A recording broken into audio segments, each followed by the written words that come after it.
Good morning, friends. My name is Darren St. George, and welcome to another Monday morning program with Sal St. George. If you've been with us before, welcome back. It's always a pleasure to see you.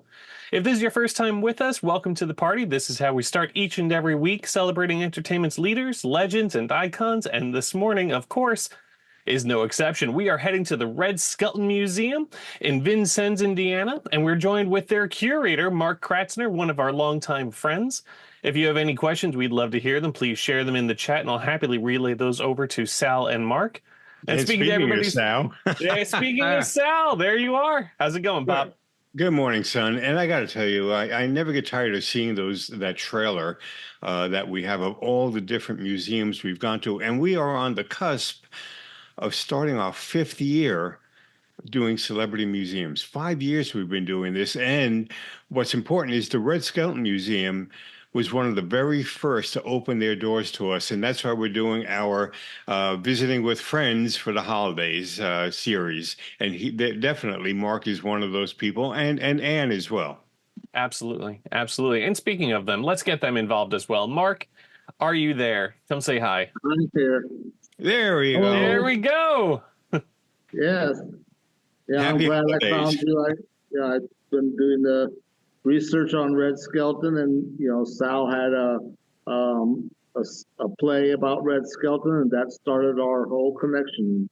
Yeah, you're absolutely right. You were very generous with your time back then. We were doing research to put the script together. One of my favorite productions, actually. I really love, of course, I love the routine when Red does it, but it was an honor to recreate his makeup routine where he's applying the makeup and doing the monologue over the top of it. Yeah, great production. So I see behind you, you have an Emmy Award. Yes, this is our trophy room here, and actually, this is by the magic of technology. I got this as a screensaver, so like a blue screen. But we actually have what you see. The Emmy is the Governor's Award that Red won from the Emmys, and it was presented by Lucille Ball.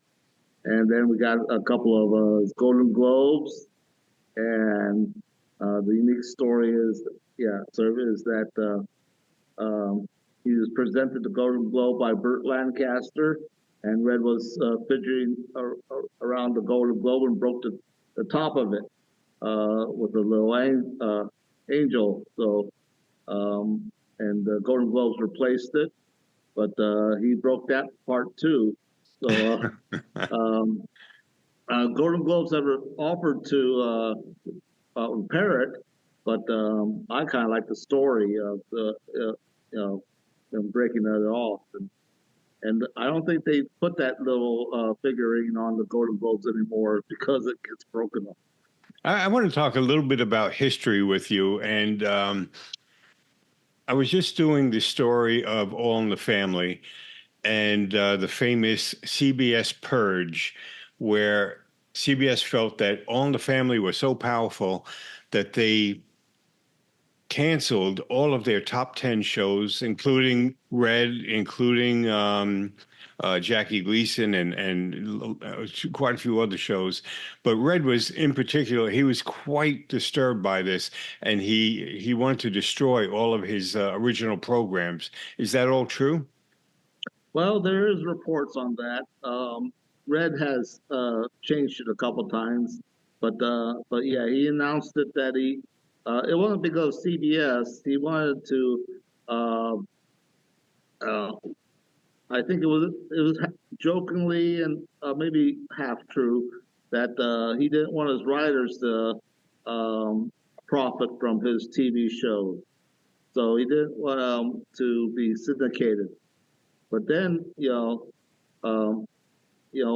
Red does change his stories now and then, and sort of says it was a joke. But there was a serious court case that prevented him from destroying his, having that in his will, that after he died, he would destroy about 50% of his videotapes. Is that why we do not see reruns of the Red Skelton show on MeTV and Antenna TV and such? Not exactly, no, because in the 80s, and Red was going to release his films, his TV shows into syndication, kind of like the same deal that Carol Burnett had. But they were going to be edited down. They were going to get rid of the musical numbers because there's lots of copyrights involved.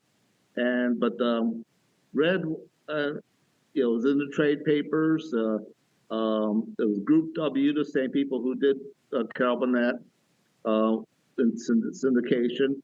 So they were like publicity ads and variety about it. So he was going to release them on the syndication, but it just fell through. I don't know if it was a money issue or they didn't like that they were going to edit it, and so it never went to did not go to syndication. But Red had thoughts about releasing his item.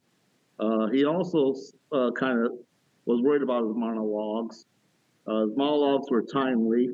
They dealt with events that were happening at the time, and he didn't think that they would last. They would be, sort of, people would get the jokes into later on. And it's like Bob. It's like Bob Hope, right? And but somehow Johnny Carson is still popular, and his monologues are deals with a lot of people who of the time, and celebrities that people don't even know about, but people watch the Johnny Carson monologue.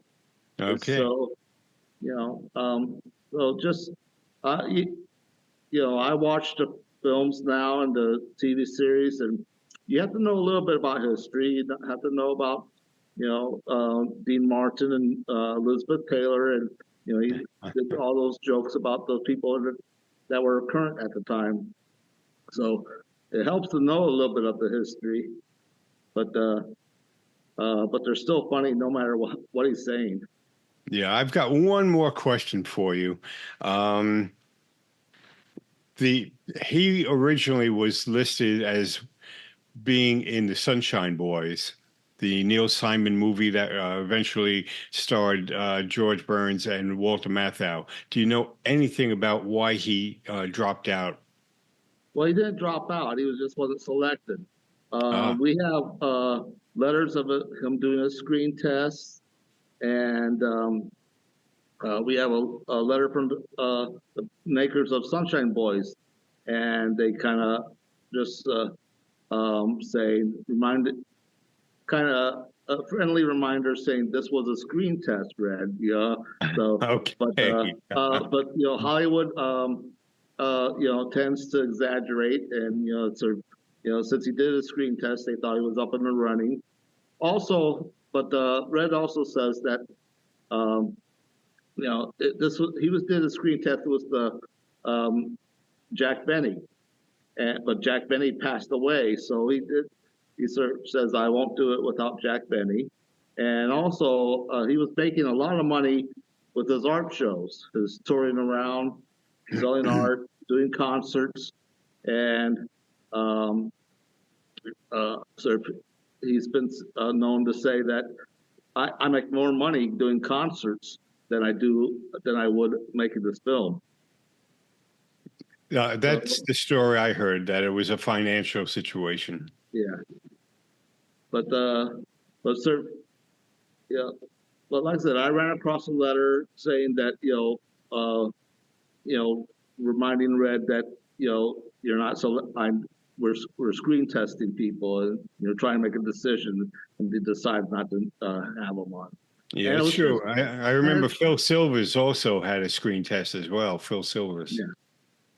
Now, Phil Silvers would have been I always thought that it would be weird having Red Skelton do it, because he wasn't a Borscht Belt type comic, and he wasn't Jewish, and so it would have been interesting how his type of character with the sort of based on the vaudeville team of Smith and Dale, but So it'd just be an odd match. See if he could do it. But I think he wanted to do it with Jack Benny, and then that just didn't work out. Right. Okay, so you have some new things you wanted to show us on our visit today. Yes, we've been adding things. Sort of trying to get to multimedia, and Oh, that's so strange, Mark. You're walking. I know I'm walking no background. But the background doesn't move. Yeah, I'll change it to. Let's see. There we go. There we go. That was a great clip, though. So our wall, we've painted our walls blue because Lothian didn't like. We had an orange, yellowish wall before, and Lothian, Red Skelton's widow, did not like that. So we went blue, and that was a big undertaking. But this is a little kiosk that we have that's video. Originally had like a flip book of his scrapbook, but we added video with it that would show some of the clips from his TV shows, because next to it is a display, which we've had for a while, of his stage work. So we got like Guzzler's Gin down there, and then his bathtub routine. And then you go to our video clip, people will see his video clip. So I love the interface. I love that they have the actual film tape that you're tapping upon. Right. So we got that in our collection, and we've changed our coming attractions. So right now it's a touch screen, and people can see coming attractions of his movies. How many movies did Red make? Well, that depends on how many movies Red was kind of starring in.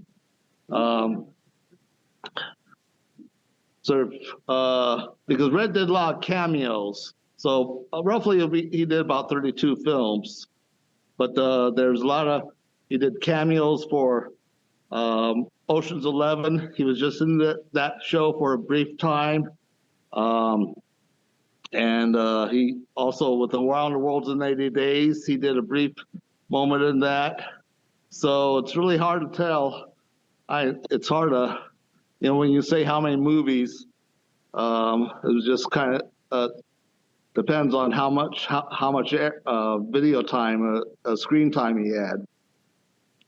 Hey, Mark, I have a question for you. You mentioned Guzzler's Gin, and right. We know of the relationship between Red and Lucy. They were quite friendly. Is there a connection between Vitamita Vegemin and Guzzler's Gin? Well, I haven't found any documentation, but I tend to believe that Lucy did ask permission to do Vitamita Vegemin based on Red's Guzzler's Gin routine. So, but they were quite friendly. So. Yes, Larry, in the chat, Larry just wrote in, it's a Mad World. Yes, I believe that's what we meant by Around the World in 80 Days. Yeah, it's a Mad. Around the World in 80 Days. He wasn't asked for Mad World. Buster Keaton was, and he appeared in it. But Red, there's no documentation that they asked Red to be in that film for some strange reason. Yeah. And this is something new I think we didn't have at our last meeting, was his a little case for his Masonic period. Can you get closer? Yes. Here, thank you. We have his Bezos from his becoming honorary members of Bezos. And how long was he a Mason? Well, he was a Mason, and let's see, 29. So he when he was doing a radio show called Avalon Time in Cincinnati, and eventually went to Chicago. So he came down to Vincennes and became a Mason at the First Mason Lodge of Indiana here in Vincennes. But let's see. But he was a Mason in California out for and he did a lot of charity works, and Masons were really proud of him. They gave him a Gorgas Medal, which is one of the highest honors for Masons. And this was at one of his birthday parties. He was a 33-degree Mason, and he got that in Boston. So he did a lot of Masonic work. He didn't really, broadcast that. It was a kind of private thing that he wanted to do. Just help support the children hospitals. I just realized we haven't given enough credit to Mrs. Skelton, who is still with us, and how often and does she visit with you, and how much does she contribute to the museum? Oh, she contributes quite a lot, and we'll get to. In fact, we're going to have a big expansion coming up. I'll show you. So if you next visit us sometime, this wall will disappear. We'll be connecting. We'll have a connection to a $4 million expansion for Red's artwork. Wow! And so she was just here also a couple weeks ago for a Veterans Day event. And does she speak much about him? Oh yes, all the time. She, it's how much she loved him, and that how much that we're doing such a great work honoring his legacy, and sort of just how his artwork. What is that one piece? What's that large piece? The purple and stars. Well, this is what we do every year. We honor our people who donate items to the museum, called a Gift of Giving, which is sort of based on one of Red's skits. And this is by a former cast member, Maureen Gaffin Wolfson. And she was basically, when Red needed a pretty girl on his TV show, she appeared on. She was in around 63 to 68, but she became an artist. Can you get a little closer? Yeah, she loved her. Thank you. She loved her time with Red Skelton. So she did paintings about Red Skelton, and our last convention, our big event for Red Skelton's birthday, she came down here and did an exhibit. And she has a gallery in California. And so she also honored Red Skelton's story of meeting Edwin. And so she donated a couple of paintings to us. Mark, last time we spoke, we were having the early stages of an expose regarding that meeting with Edwin. Have you done any further research? Any conclusions about this? I still think it's another person. Red tells the story that if you want a story, you ask Red. If you want the facts, ask his wife. I'm kind of thinking that if you want a story, ask my director. If you want the facts, ask the curator. Can you get closer to that painting, the one that you just passed? Yeah, just get closer on that. Thank you. But it's a shame, But I'm finding more things about Edwin, but I haven't found any proof that Edwin was here in Vincennes at the time. But our other donations are, what we got is this print.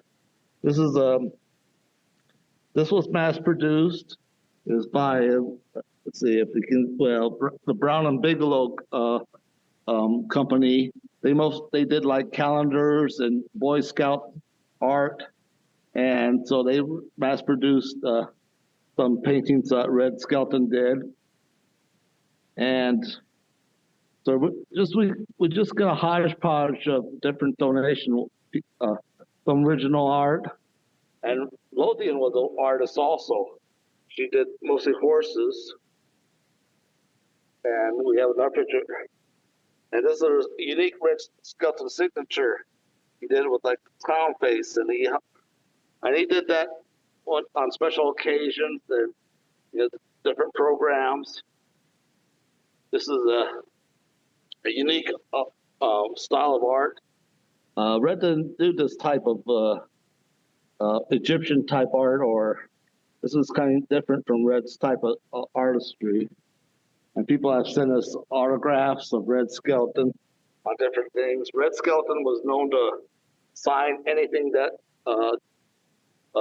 that can be written on, and he jokes about big stars writing big giant piece of paper, and he was offered a spitball, and he signed that. Red Skelton. But this is later in life, '83. We've had donations of his artwork. And so this was easier. This is mostly in pencil, and Red was later on in life. It was hard for him to paint in acrylic brush strokes, so he did paint. This was easy for him to do his artwork on pencil. And like I said, this is Lothian. She's an artist, and she, like I said, her specializing. Lothian also donated some items to us, and I got this open for us. Was his hats they used in stage? Oh, and yeah. Give me my hat. Yeah. So he did all types of. He went through all types of hats on stage, and got some. I love performers' hats, Marks. I think that's such an icon, such a personal item to anyone who sets foot on stage.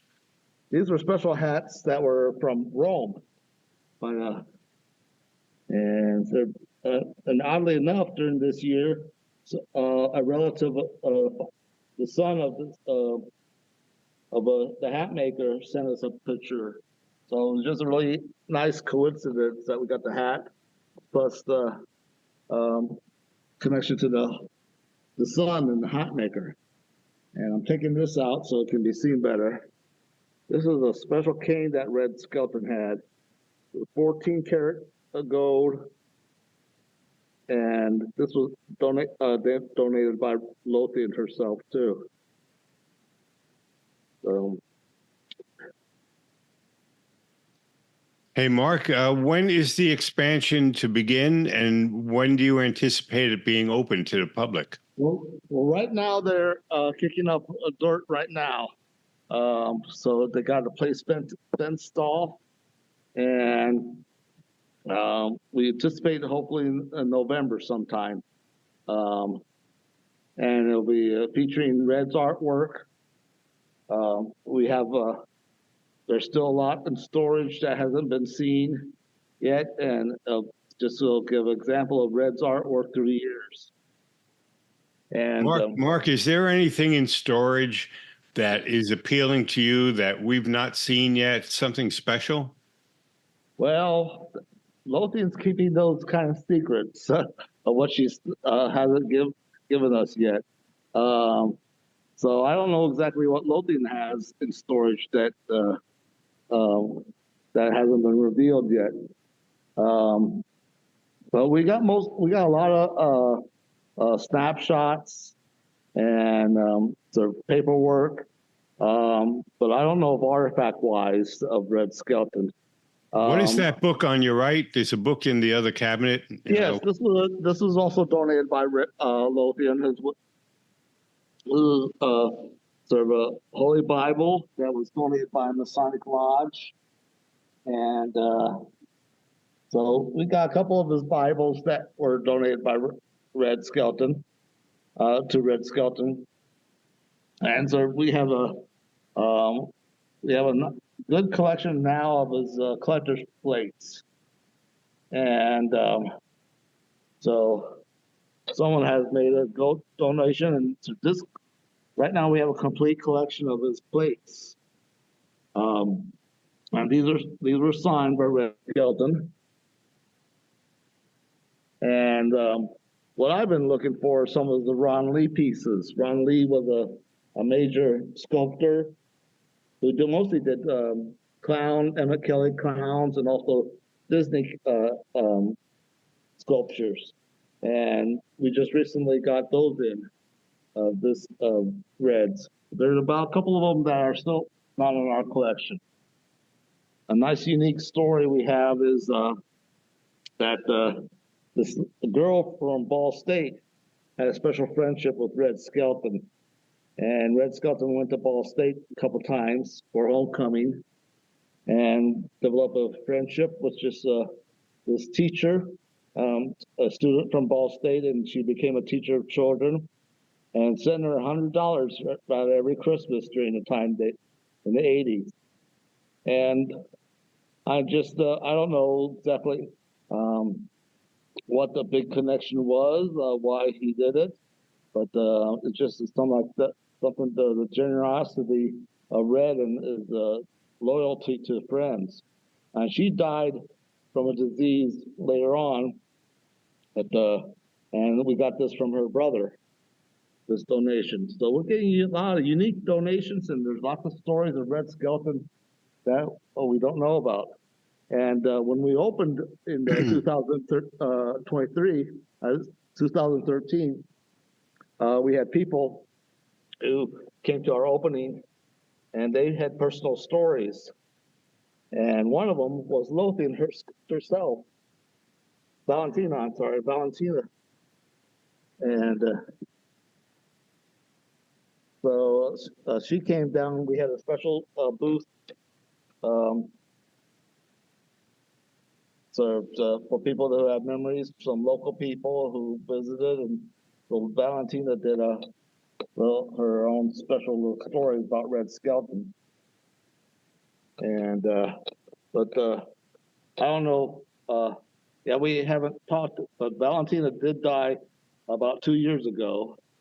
The family is very private, and they did not disclose her exact death, and just how if sort of what happened to her. But there was but Mark, for those have go ahead. I have two questions for you. One, you mentioned earlier the Boy Scouts. Was Red involved with the Boy Scouts? Not really. It was just that company that was dealt with the Boy Scouts. Mostly he did a lot of hospitals, children's hospitals, and there might have been overlap. But and he received some awards from the Boy Scouts. But I don't have any. That's the only thing I have from the Boy Scouts is some type of recognition of his work. And then I saw in a reflection, is Anne with you as well? Yes, Anne's with me. I've been taking over in a way, but there's Good morning. Good morning, Anne. And Anne, I just wanted to thank you. I mentioned earlier, I don't know if you heard, that you were one of the very first celebrity museums to open up their doors to us, and we truly appreciate it. That's why we put together this visiting with friends for the holidays. We haven't seen you in like 4 years, so we thought we'd give you another tap on the door. Well, I'm a little older, maybe not much wiser, but we do have better internet, so we can actually make a whole lap of the museum now. So it is good to have you guys back, and we certainly appreciate you taking the time to check in on us and see how things are going. And like Mark said, we are super excited about our gallery expansion. It's really going to offer us so many more programming opportunities. It's also able to be converted into an event space that will seat up to 200. So we're really looking forward to doing some programming as well as showcasing all of Red's artwork. So I'm really excited about the opportunity. Mark, hold on one second. Sounds like we lost audio a little bit. Maybe your hand went over a microphone? I don't know. Are we back? Almost. Yeah, go ahead. Say, just count to 5 for me. 1, 2, 3, 4, 5. Yeah, I think we're back. Yeah. Thank you. I hope we were part of the influence for you to get the upgrade with the Wi-Fi. Yes, you were. Absolutely. We're like, we have got to be able to do these remotes for different things. And so it was awesome. But now we're really excited. And just continuing to expand and introduce more people to Red Skelton and comedy has been a lot of fun. And how long have you been with the museum? I began in 2011, actually. Before the museum opened, I was hired on in marketing and grant writing. And then I became the executive director in 2015. And that was when Mark also came on board as an employee and as a consultant and ultimately the curator. So even though he's been involved as a volunteer, 2015 was kind of a big year for he and I to officially start working together. And what did you know about Red Skelton before you took the job? I didn't know anything, believe it or not. I was a total Red Skelton newbie, but I was originally from Vincennes. Of course, I knew Red was from Vincennes, but knew very little about his career.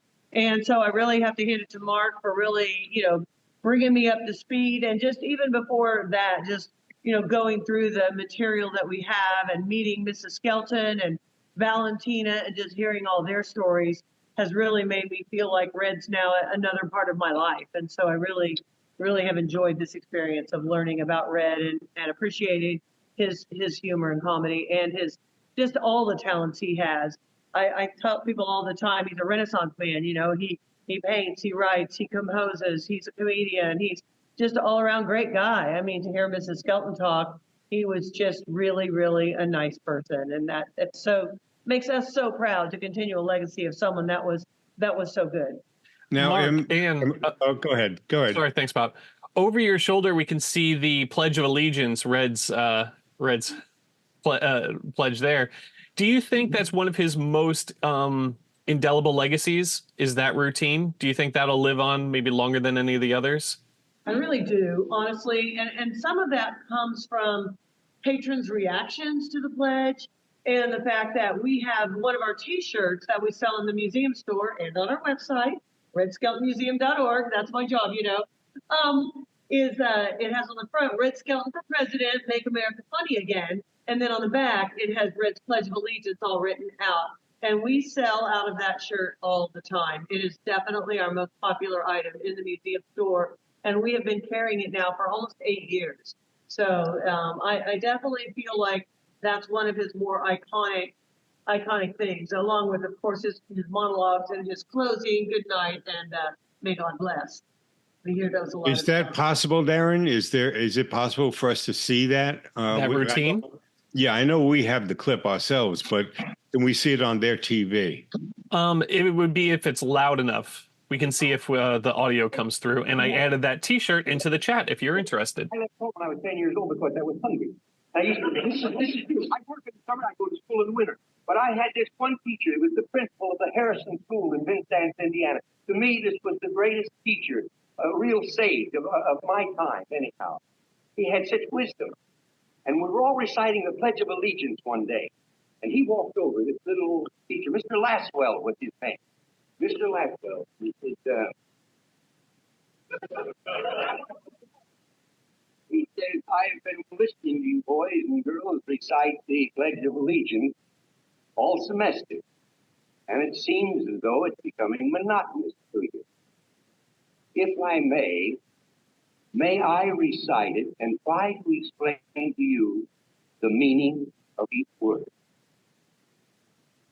I, me, an individual, a committee of one, pledge, dedicate all of my worldly goods to give without self-pity, allegiance, my love, and my devotion to the flag, our standard, O glory, a symbol of freedom.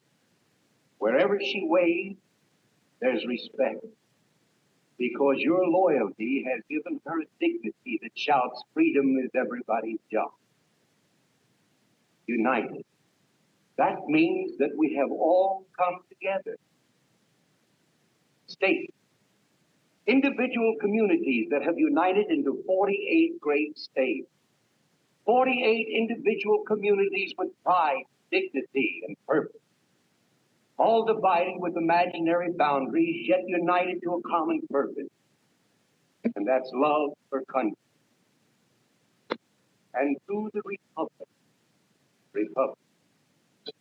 a state in which sovereign power is invested in representatives chosen by the people to govern.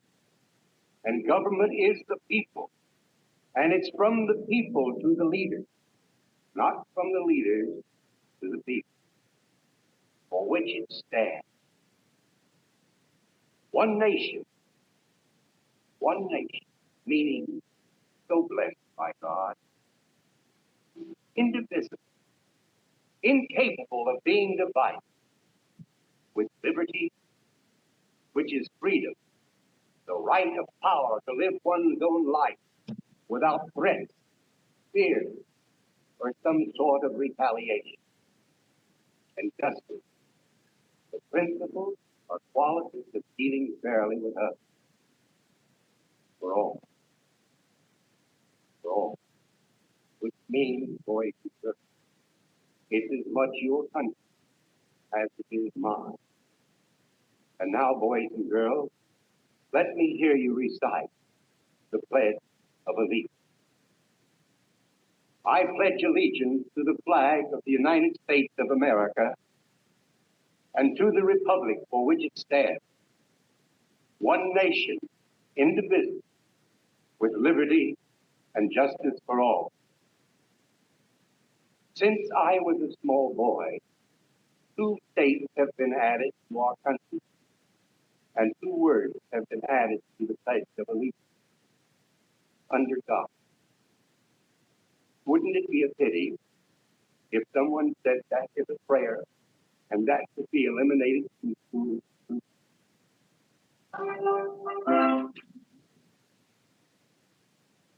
Wow. Yeah. Every time. He was quite prophetic. Yes. Well, sir, in 2026, many states are going to be celebrating the 250th anniversary of Red Skelton, not Red Skelton, of America, the birth of America. So America would be 250 years old, and we celebrated Red Skelton's 200 year of the pledge. Sort of. We've suddenly become the shopping network. Yeah. We celebrated the Red Skelton's 50th anniversary. No, keep them. And we love them. And keep them. And yeah, let us see them close up. I shared the link to them in the. Oh, nice. I shared the link in the chat, so you can click that and order them directly. Special, T-shirts, and this has the pledge on the back.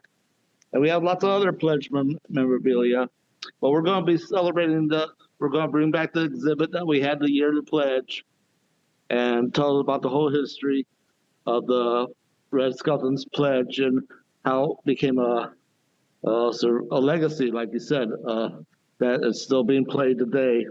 And I noticed in the comments that it's people want this in the schools. Well, you just have to look for it, but there are TV stations. I see TV stations all in different states around noontime having their kids reciting the Pledge of Allegiance. They, I don't know what the rules are in different states but here in Terre Haute, every noon, around noon, there's a little video segment of the children in different schools around the area saying the Pledge of Allegiance. And also, I've seen some things down in Missouri and Colorado. So the pledge is being said. So I want to mention one comment that came in the chat, and I hope Larry will permit me. He wrote in and said that this program, it was aired on Red's last show in 1968 to try and give some lasting good at the end of a horrific year. I still remember it well. Well, actually, I hate to be the correcting people person, but it was 69. It was it was in January 14th, 1969. This was it was right before the President Johnson's State of the Union address. So Red knew it was going to be so that time period, he knew people were going to be watching. That's when Red did it. And there is sort of a story that this was a surprise, but actually this was a videotape segment. It was videotaped November, and so it wasn't exactly a surprise. And you really can't surprise things on television. You have timing, you have to deal with the scheduling, and so people, they had enough camera angles. They had to know this was coming. Larry, Mark, you were pretty close, but I want to say thank you. It's your sentiment and sharing that memory with us that we appreciate. Thank you. Hey, Mark, I may be wrong. There's so many rumors that float around. I heard that after Red did this Pledge of Allegiance, CBS was bombarded with requests for copies of it, and they released a record. Is that true, that there was a record that was made, and do you have a copy of that? Well, we got plenty of copies of that records. In fact, that's another thing that people donate to us. Get back to the. So we have there we go. So Columbia Records, and Red said he didn't want to do it again. So Columbia took the copy from the television show, but Red has said the pledge many times. 1970, there was a big event in the sort of Washington Plaza, right at the Lincoln Memorial, and Red did the pledge there. He's said the pledge in a special event in Texas. So he has said it on stage a couple of times, but the official recording is from Columbia Records. And like I said, that's another thing we get from donations. About donations, we try to concentrate on the original items, and not items that were mass produced, that were made for collecting purposes. I will take one or two, but we are getting people who are wanting to send us reproductions of his artwork, and I would like to get the original stuff. And with Lothian's donation, we probably will get the original copies. But and people ask also, the people are buying them. The market out there is not that strong for Red Skelton's reproductions. Red Skelton tended to mass produce his items, and that kind of sort of decreased the value of them. And like I said, Red signed anything, so the signatures are not that even a high value. I value the history behind them. Some people, the story of how they got it, and just a meeting of Red Skelton. That's more valuable than the Red Skelton signature in a way. I have a question, again, from research, and you could tell me if it's a rumor or a legend or truth, that Red wrote a love letter to his wife every day, and she has volumes of these letters. Well, that's half truth. He did write, we would say he did write to her every day, but the volumes, we can't find volumes. I've gone through many boxes of Red Skelton's paperwork, and I see that they're mixed in with letters to his wife, to him, to his wife. They're really a hodge, mixed in with the legal papers, photographs, programs. It just it's a little bit of a mess in a way. So it just I go through. I have someone help me sort them out, and we have like stacks of different subject-wise artwork, publicity clippings, and they were all from one box. So the bound letters of Red Skelton. We have some bound letters, but there's a lot of times I'm running across a letter that just was totally out of place. So it's a little bit of a mix on that. But yeah, he did try to write to her every day, telling about what was going on, what was he doing on college tour, his thoughts.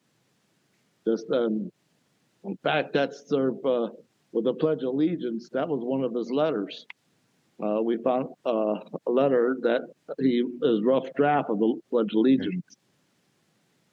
Gertrude and Heathcliff, the famous seagulls. Yeah.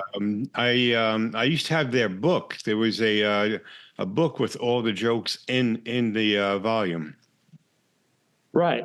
We have that. That's but that was like in a bigger volume book. We got the permission to reproduce that, and I'm going to our gift shop now. Yay! But I'm still not getting over this moving with a background. Yeah. It's a little surreal. So, telling you about our future project that we're going to be doing is we are called the Red Skelton Museum of American Comedy, and so next year we're going into like a convention mode in a way and celebrating American comedy, and we plan to celebrate the 60th anniversary of Green Acres. It's been 60 years since that, and we have a guest speaker who is from Indiana, and he portrays Frank Inn. Frank Inn was the animal trainer for the whole Hooterville TV series, and we call it Clem Goes to Hooterville. And Frank Inn trained Benji and all types of movie animals, and this historian is going to portray Frank Inn and tell stories about that. So, and Alvy Moore was also an ag agency agent, and he was born here in Vincennes. So we have some connections to Green Acres, so we just thought we would celebrate that and sort of branch out into more comedy. Yeah, Mark, if any of our guests wanted to attend this, how would they begin the process? Well, we are keep following us on Facebook. I'm asking for vendors right now. If people are vendors and that sell movie memorabilia that aren't comedy related, comic books that were based on TV shows or just funny animals, comedy, sort of like Beetle Bailey comic books or Peanuts or something like that, or old time radio comedy. If they want to willing to sell that, comedy records. I'm looking for vendors right now for that. And you saw our memorabilia. We had posters from movies, comedy movies. But right now we're in the vendor stage, but we'll have more information later on our website and also Facebook. But mentioned Gertrude and Heathcliff. And these are his. Red also wrote other books that he self-published. There it is. We can't see it. There we go. Yeah, but there's Gertrude and Heathcliff, and so do you know the origin of Gertrude and Heathcliff? Was that just from the TV series, or he had created that before that? What I heard that he might have experimented with it on his stage show, But he just said he was walking down on the beach and saw some seagulls and started just thinking of different jokes for them. But yeah, on his TV show they came up a little bit sort of in the second season, and they changed their names a little bit. One was called Herman, but they changed it to Heathcliff, and so that had a little bit of an evolution on his TV show. But he said that he just saw seagulls on the beach, and that was the inspiration. Sometimes they were pigeons, and so he just went through a different change. Mark, I want to, in a moment, I want to take over the screen and show people your website and how they can follow along. But can you just quickly give us a tour around the gift shop and let us see what's there and available? Yeah, I was going to show you. We also have people who want a DVD of the Pledge of Allegiance. We have that available here. And plus, it does have some of the Seagulls segments, too. And there's an Everett McKinley Dirksen. He was a senator in Illinois, and he had a unique friendship with Red Skelton. And he did some patriotic speeches. But we also have a nice photo of Red Skelton and autographed, and there's that clown signature again when he performed at Carnegie Hall. We have that for sale. We're trying to sell some comedy books. There's the Rube Tube. You mentioned the Purge. We had an author here that, excuse me, talked about the rural purge, and she wrote a book about that. What's the name? What's the name of the book, Mark? Rube Tube. It's the Rube Tube. Got it. And Annette Bohenick is probably a good friend of yours. She goes to hometowns, and she's wrote a new volume of Red Skelton that includes Red Skelton of Vincennes. But she's wrote books about different cities that have different type of museums. Have you been to the Ava Gardner place? Not yet. Okay, yeah, that's really an interesting place. They have costume pieces from her, so that's in I think it's Tennessee, and to get some more pledge related area. Mark, was Red very close? Was he familiar with Lucille Ball? Well, they made a movie together. They did Dewberry Was a Lady. Right, they did Dewberry, and Lucille Ball was an MGM player, and so they appeared. They probably worked together and seen each other on the MGM lot. But I don't think she was. It wasn't a close. Like they didn't meet each other for outside the studio that much, and they didn't have like a corresponding. They didn't talk to each other by letters that I found. They just admired each other's work. Well, Buster Keaton taught both of them a little bit of comedy technique. Right. Buster Keaton was also a gag writer at MGM at the time that Lucy and the Red were on the set. And the only other connection I can think of is Red made a very successful movie, The Fuller Brush Man, and they wanted him to do a sequel, but he wasn't available, and they gave it to Lucy, and they called it The Fuller Brush Girl.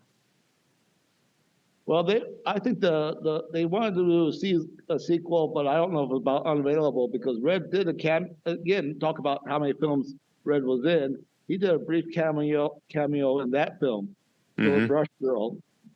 And he was one of the doors that Lucy was trying to sell brushes to.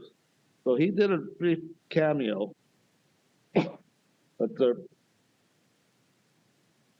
But there, we got T-shirts. We got a new magnet about Vincennes that includes us in it. So people have been asking for local souvenirs.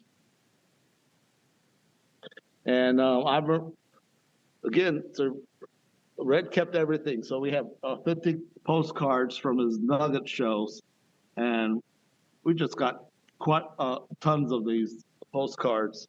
So we're just releasing them to the public, but these are actual postcards from his that Red used while he's. And that's what I was talking about, promotional items. I find these in boxes all the time. All right, Darren, it's time for you to take over. You got it. Hopefully we can just give a sneak peek of what our outside. This is nice. Thank you. Yeah, let's. Hope the signal will last there. But this is what our new expansion is going to be. And we have also, hopefully we can get a link to our, there's a camera, there's a cam shot that's going to be videotaping it and sending a signal.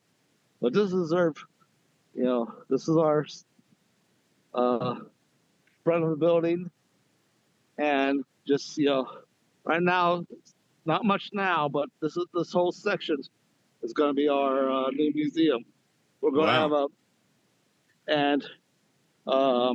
a lot of property. We got Red was into Chinese art and also a Chinese garden, and he had stone figures like moon lamps and other Chinese statues. And we're going to bring those over here and have these little Chinese garden in front. Wow. So, Mark, I can't wait to see it. All right. Well, it'll be next year, and hopefully you'll invite us to talk about it then. Absolutely. Absolutely. One of our guests wants to know if they can buy those postcards online. I'm not sure if we got the postcards online. Here, I'll take a quick look. I'm going to take over the screen here. They would have to add in their notes. Okay, yeah. So,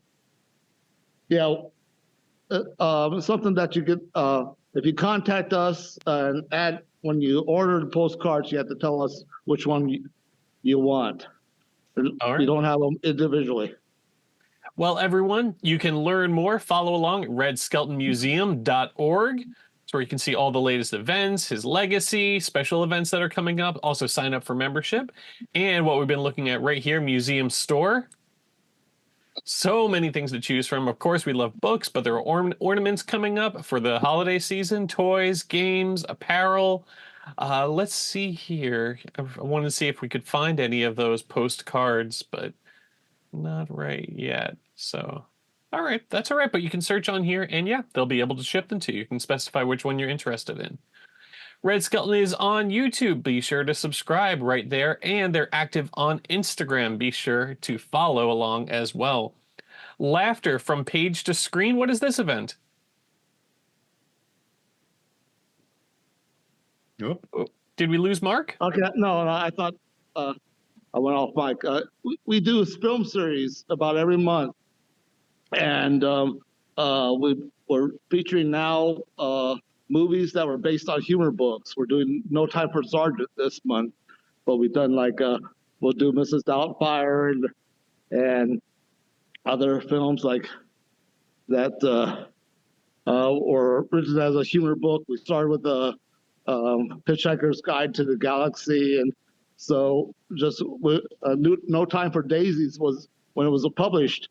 Was a major top seller book and became a film with Doris Day. So we're going to just try to introduce people who were films that were based on fun humor books. Mark, that's great. Do you live stream the event? Oh, no. So these are motion pictures. So, we have to go through a licensing and just even to show them here. So it means we just have to show up to see it in person. Yeah, you have to come here. Okay. I don't know. We do have a book discussion the following day. I don't know if we'll explore maybe live streaming the book session. But we talk about how the book compares to the movie. We would love that. Follow along, Celebrity Museums. We're on Instagram as well, of course. Oh, looking at red right there. We're on Facebook, live streaming as we speak. Hello, everyone. We're also on YouTube. Follow along with our latest videos. Be sure to subscribe right there. Here's the video that you watched at the top of the hour, featuring some of our past virtual road trips. We're also on X, and we're talking about Barbara Stanwyck today. That's it. She loved to read. She would read up to 30 books a month. A month? A month, yes. Okay. All right. Holy cow. A month. CelebrityMuseums.com. Sign up for all of our programs. Next week, we are talking with Sarah Bennett about women serving life sentences. She's a photographer with an extraordinary angle of her work, and we're very much looking forward to this conversation. Definitely an interesting perspective. We're also heading back with our Visiting with Friends for the holidays. We're heading over to the Witch's Dungeon back in Connecticut. And then a new friend with a bit of a scary twist, the Classic Sci-Fi Museum. They're in England. In England, that's right. Yes. They're at in December. Heading back to the Barnum Museum and Titanic Experience, but that's not until 2025. We have some time for that, folks. Mark, and we want to thank you both so much for today. You're welcome. And if anyone has any questions, I'll try to answer them. I also would like the personal experience with the Red Skelton stories. I try to make a timeline of his life. So I welcome any memories. How often do you get people that mispronounce his name and say Red Skeleton? It happens. Even people who grew up with them. It's just, some people, it sometimes slips now and then, but yeah. All right. Well, Mark, thank you so much. And thank you. And everyone, have a great rest of your week. And we'll see you on Monday. Thank you, everybody. See you next time. Have a great holiday. Bye-bye. Bye. Thank you.